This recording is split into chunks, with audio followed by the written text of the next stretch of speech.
Hello बच्चों, आपका स्वागत है साइंस जीवी चैनल पे। बच्चों, कल आपका एग्ज़ाम है 8th क्लास का मॉर्निंग शिफ्ट का, इंग्लिश का।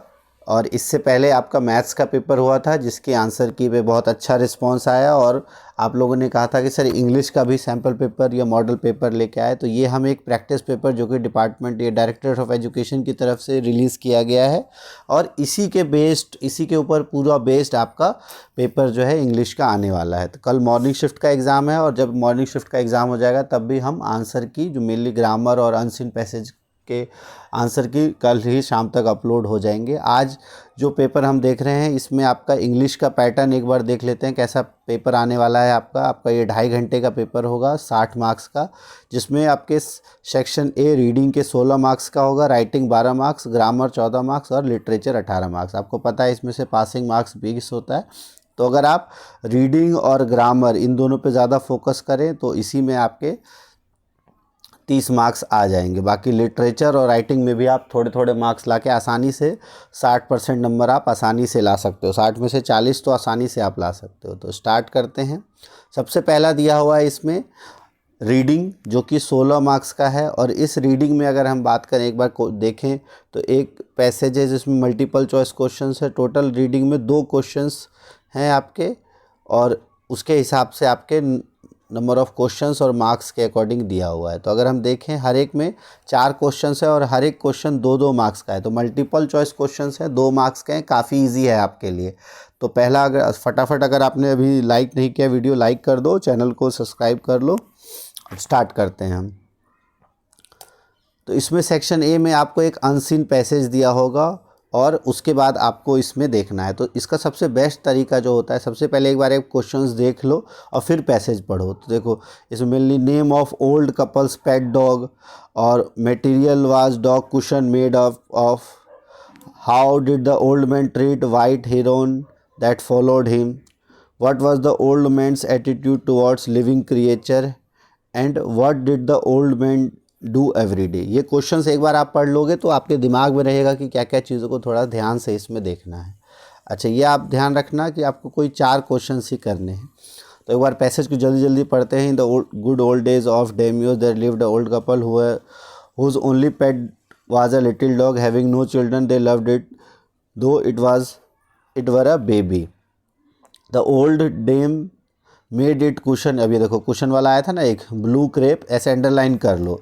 And at meal time Muko, Muko भी एक आया था नाम में, for its name Muko would sit on it and sang at any cat, कि किसी भी स्नग एट एनी कैट, किसी भी कैट को के उस पर रहेगा। फिर है the kind people fed the pet with tidbits of fish from their own chopstick and all the boiled rice it once. जो वहाँ के लोग थे उन्होंने फ़िश के टुकड़ों से उसको दिया, बॉइल्ड राइस दिया। और जो dumb creature loved it protector like being with the soul. The old man being a rice farmer, जो ओल्ड मैन है वो राइस फार्मर था, इसलिए डेली अपने खेतों में जाता था, बहुत मेहनत करता, वर्किंग हार्ड अंटिल ओ टेंटोसामा, जो कि जिसे हम सन को कहते हैं, हैड गॉन डाउन बिहाइंड, जब सूर्य अस्त होने से पहले पहले।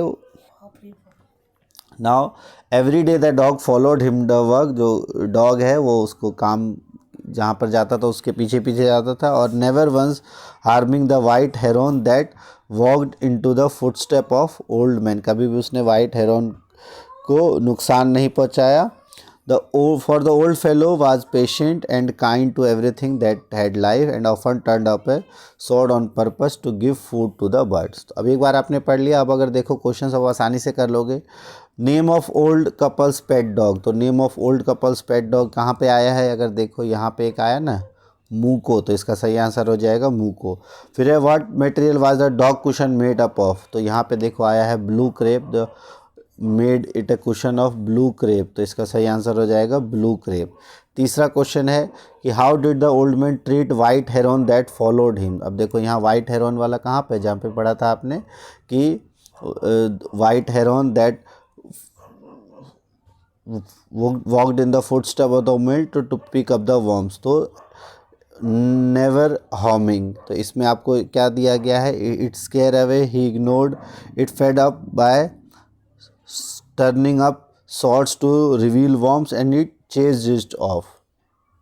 तो इसका अगर आप इसमें पैराग्राफ में देखो यहाँ पे, तो इसमें क्या है कि footstep of the old man to pick up the worms, तो इसी से रिलेटेड इसका आंसर होगा। तो इसका सही आंसर हो जाएगा he fed it up by turning up sorts to reveal worms. Next है how was the old man's attitude towards living creature.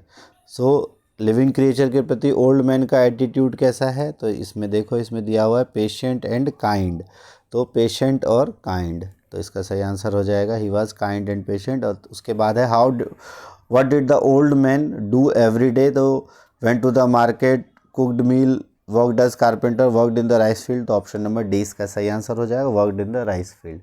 तो इस तरह से ये टोटल 5 क्वेश्चंस थे, जिसमें से आपको 4 करने थे सही सही। ये ध्यान रखना, जो 4 आप बिल्कुल सही सही लगे वही करने हैं। तो इस तरह से 8 नंबर का आपका कंप्लीट हो गया। अब क्वेश्चन नंबर 2 है, इसमें भी आपको कोई 4 करने हैं और ये भी MCQs ही है। इस तरह का एक पोस्टर दिया है और इससे रिलेटेड क्वेश्चंस आपको देखने हैं।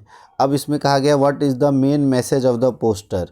इसका मेन मैसेज क्या है, don't fear carbs, eat the right once.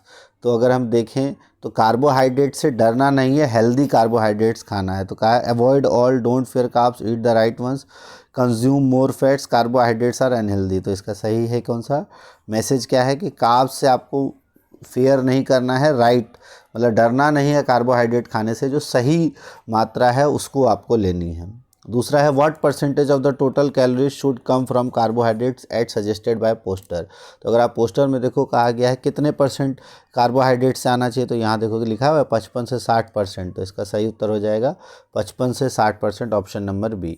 फिर दिया है whole grains are listed as a source of which of the following in the image. तो होल ग्रेन्स जो हैं वो किसके सोर्स होते हैं, प्रोटीन्स के, फाइटोन्यूट्रिएंट्स के, फैट्स के या शुगर्स के। अगर आप देखो यहाँ पर दिया होगा आपका जो होल ग्रेन्स हैं वो किसके सोर्स हैं, तो ये देखो यहाँ पे आपके मेज दिया हुआ है, मल्टीग्रेन व्हीट, पास्ता, तो ये सब किसके सोर्स हैं, ये सब हैं आपके फाइटोन्यूट्रिएंट्स के। तो इसका सही आंसर हो जाएगा फाइटोन्यूट्रिएंट्स। नेक्स्ट है which of the following is not listed as a benefit of complex carbohydrate.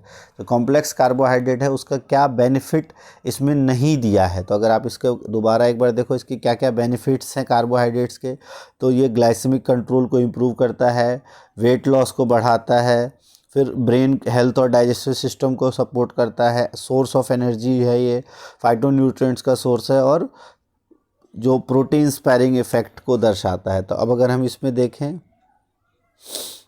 तो कौन सा इसमें सही आंसर है, option number it adds in weight loss, बिल्कुल ये सही है। इम्प्रूव्स ग्लाइसेमिक कंट्रोल, ये भी सही है। प्रोटीन स्पैरिंग इफेक्ट, ये भी सही है।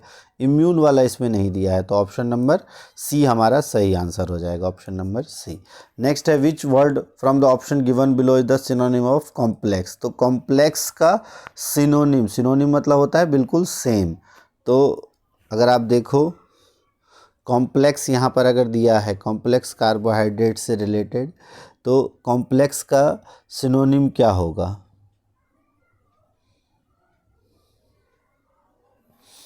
कॉम्प्लेक्स का मतलब होता है कि बहुत ज़्यादा जटिल, और इसका सही दो प्लीजेंट तो होता है बहुत शांत, स्ट्रेस में, बहुत ज़्यादा तनाव में, इंट्रिकेट और सिंपल। तो इसका सही आंसर हो जाएगा तो ऑप्शन नंबर सी, इंट्रिकेट इसका जो है वो सही आंसर हो जाएगा, जिसमें होता है आपस में गुथा हुआ। इंट्रिकेट मीन्स कॉम्प्लेक्स इसका सिनोनिम होता है, जो कि बहुत सारे छोटे छोटे पार्ट्स कॉम्प्लिकेटेड वे में एक साथ रहते हैं। तो इसका सही आंसर हो जाएगा इंट्रिकेट। अब सेक्शन बी है आपका राइटिंग स्किल, जो 12 मार्क्स का है। इसमें आपको ये पाई चार्ट गिवन है और इससे रिलेटेड आपको एक पैराग्राफ लिखना है, जिसमें आपको देखो साइंस में 13 और 15 ये प्रिफर्ड सब्जेक्ट्स बताया है स्कूल के, ये दिल्ली के स्टूडेंट्स का, और ये इसको आपको चार्ट में लिखना है कि तुमने साइंस है, मैथ्स है, सोशल साइंस, लैंग्वेज, आर्ट्स और रीडिंग, और ये फेवरेट सब्जेक्ट्स किसके क्या क्या हैं। तो अगर सब अधिकतर के देखें तो रीडिंग फेवरेट सब्जेक्ट में आता है, फिर साइंस, फिर उसके बाद लैंग्वेज और आर्ट्स, फिर उसके बाद सोशल, फिर है मैथ्स, मैथ्स के बाद सोशल स्टडीज़ और फिर साइंस। तो इसी के बेस पे आपको एक पैराग्राफ लिखना है। फिर है your teacher taught you the poem the last bargain you found the poem interesting, और उससे आपको सिग्निफिकेंस ऑफ फ्रीडम के बारे में बताना है, डायरी एंट्री के बारे में समझाना है। और चौथा क्वेश्चन है कि आप दीक्षा या दक्ष हो और आप एनिमल्स हमारे बेस्ट फ्रेंड्स होते हैं, इसके ऊपर आपको एक पैराग्राफ लिखना है 120 से 150 वर्ड्स का, कि एनिमल्स की कैसी केयर की जाए। अब नेक्स्ट जो हम करेंगे वो है हमारा सेक्शन सी ग्रामर का। तो ग्रामर आपका 14 मार्क्स का आएगा, काफ़ी इंपॉर्टेंट होगा। इसमें आपके टोटल पहला जो क्वेश्चन है उसमें 4 दिए हैं फिल इन द ब्लैंक्स, जिसमें आपको यहाँ पे सूटेबल फॉर्म ऑफ वर्ब लिखना है। जैसे रीटा डैश बीन वेटिंग, तो जब भी यहाँ पर रीटा ये आपका सिंगुलर आएगा तो सिंगुलर के साथ हैज़ यूज़ होगा, तो Rita has been waiting for the bus. और अगर यहाँ पे प्लूरल होता जैसे दे और यू होता तो इन सब में आपका हैव आ जाता, तो इसका सही हो जाएगा रीता हैज़ बीन वेटिंग। उसके बाद है Madhav and Shikhar are dash their work, तो वो माधव और शिखर आर है तो आर के साथ कौन सा आईएनजी वाला फॉर्म आता है, तो आईएनजी वाला कौन सा है इसमें, तो ये है। तो ईजेएमआर के साथ आईएनजी वाला फॉर्म आता है, तो they are doing their work, तो यहाँ पर आ जाएगा doing, they are doing their work. तीसरा है the teacher dash the students homework every Thursday, तो हर थर्सडे को टीचर क्या करते हैं, चेक करते हैं, तो टीचर चेक्स, जो रेगुलर आमतौर पर आदत में शामिल है उसके लिए इस तरह से आएगा, the teacher checks the student homeworks every Thursday. Next है Nidhi dash finish her assignment by today, तो निधि जो है आज शाम तक अपने असाइनमेंट ख़त्म कर लेगी, तो Nidhi will finish her assignment, तो विल आ जाएगा यहाँ पे फ्यूचर टेंस के लिए, तो Nidhi will finish her assignment by today. Last है I dash for a movie last week, तो आई लास्ट वीक में गया है तो सेकंड फॉर्म इस्तेमाल होगा, तो I went for a movie, ठीक है, लास्ट वीक। और अगर नेक्स्ट वीक होता है तो इसमें आ जाता है I will go for a movie, ठीक है। नेक्स्ट है अब सूटेबल प्रेपोजिशंस आपको लगानी है, किसमें जो सूटेबल प्रेपोजिशंस हैं वो, इसमें भी आपको 5 में से कोई 4 करना है। जैसे है स्वाति अराइव्ड, तो कभी भी जहाँ पर आप जाते हो तो एट आ जाता है, तो यहाँ पर क्या आ जाएगा अराइव्ड एट द एयरपोर्ट, ठीक है। Ramesh walked the park on his way to office, तो यहाँ पर अगर छोटा पाथ होता तो अक्रॉस आ जाता, लेकिन पार्क जो है वो काफ़ी बड़ा रहता है, तो उसमें इसका सही आंसर हो जाएगा इसमें थ्रू, तो Ramesh walked through the park on his way to office. Next है द डॉग इज़ हाइडिंग, और हाइडिंग डैश द टेबल, तो हाइड कहाँ होगा, टेबल के नीचे, अंडर द टेबल। नेक्स्ट है the my grandfather has been living, तो grandfather जो है वो रह रहे हैं न्यूजीलैंड फॉर 2 ईयर्स, तो हैज़ बिन लिविंग कहाँ, इन न्यूजीलैंड, ठीक है, तो has been living in New Zealand, तो इसमें इन आ जाएगा। फिर है द एरोप्लेन फ्लू, तो एरोप्लेन जो उड़ता है डैश आवर हेड्स, तो हमारे सर के ऊपर, तो इसका सही हो जाएगा फ्लू ओवर आवर हेड्स, ठीक है। नेक्स्ट अब इसमें आपको मोस्ट सूटेबल कंजक्शन इसमें कोई 3 करना है आपको। जैसे Sumit will call you, Sumit आप कॉल करेगा तुम्हें, dash he arrives at the office, कब कॉल करेगा, जब वो अराइव हो जाएगा अपने ऑफिस, तो when he arrives at the office. फिर है we need to hurry up, हमें जल्दी करना पड़ेगा नहीं तो हम मिस कर देंगे ट्रेन, और तो इसमें और आ जाएगा, और भी अगर हम जल्दी नहीं करेंगे तो हम ट्रेन को मिस कर देंगे, छोड़ देंगे, छूट जाएगी। फिर है Raveena didn't attend the office, Raveena ने ऑफिस अटेंड नहीं किया, क्यों नहीं किया, because she wasn't feeling well today, तो क्यों नहीं किया, तो इसमें आ जाएगा because she was not feeling well today, तो इसमें बिकॉज आ जाएगा। फिर है you are smart dash hard working girl, तो तुम स्मार्ट और के लिए हिंदी में और, तो इंग्लिश में इस बार smart and hard working girl, तो ऑप्शन नंबर डी इसका सही हो जाएगा। अब यहाँ पे हर एक पैराग्राफ में एक एरर दिया है, आपको एरर को आइडेंटिफाई करना है और उसको करेक्ट करके लिखना है।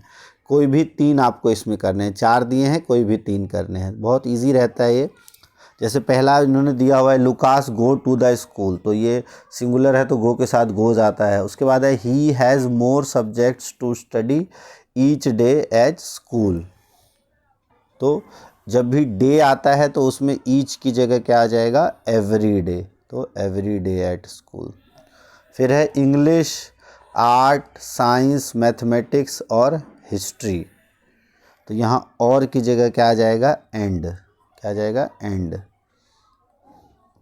नेक्स्ट है his mother pack a big backpack full to books, तो फुल टू की जगह आ जाएगा फुल ऑफ बुक्स। नेक्स्ट है her first class is English and he likes that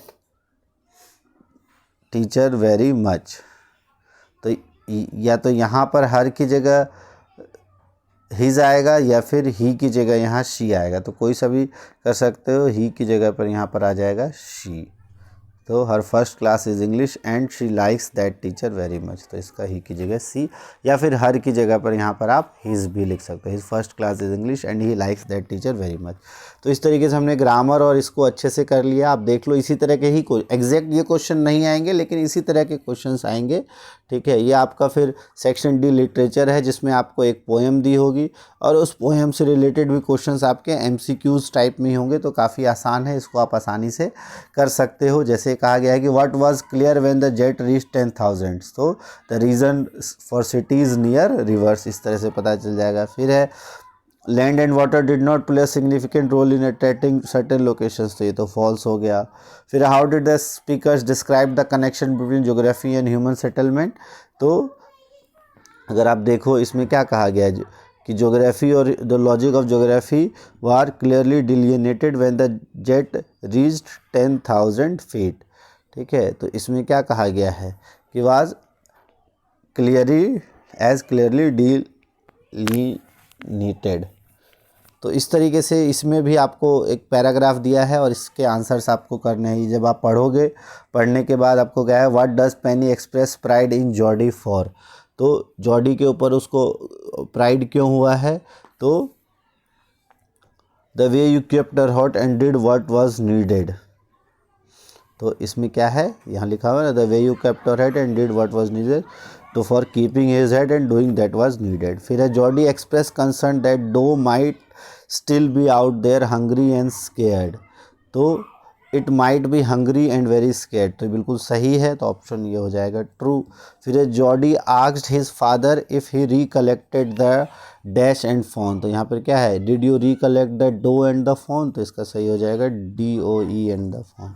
तो इस तरीके से आपके ये क्वेश्चंस काफ़ी इजी हैं, इसमें से आसानी से कर सकते हो। और ये लास्ट आपके जिसमें आंसर लिखना है और ये आपके बुक से आया हुआ है, इसमें हम ज़्यादा नहीं करेंगे। तो इस तरह के क्वेश्चंस आएंगे आपके एग्ज़ाम में, एग्जैक्ट सेम आए ना आए, बट इसी पैटर्न पे आएंगे और काफ़ी इजी पेपर रहने वाला है आपका।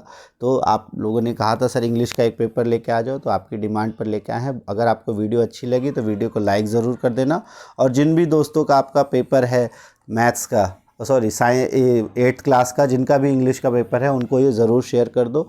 और अगर आप कहोगे तो कल हम मॉर्निंग शिफ्ट का भी एग्ज़ाम का पेपर अपलोड कर देंगे, और फिर आप इवनिंग शिफ्ट वाले बच्चे जिनका परसों एग्ज़ाम है उनके लिए काफ़ी ये बेटर रहेगा। तो वीडियो अच्छी लगे तो वीडियो को लाइक ज़रूर कर देना, इसको शेयर ज़रूर कर दो। Thanks for watching science GV।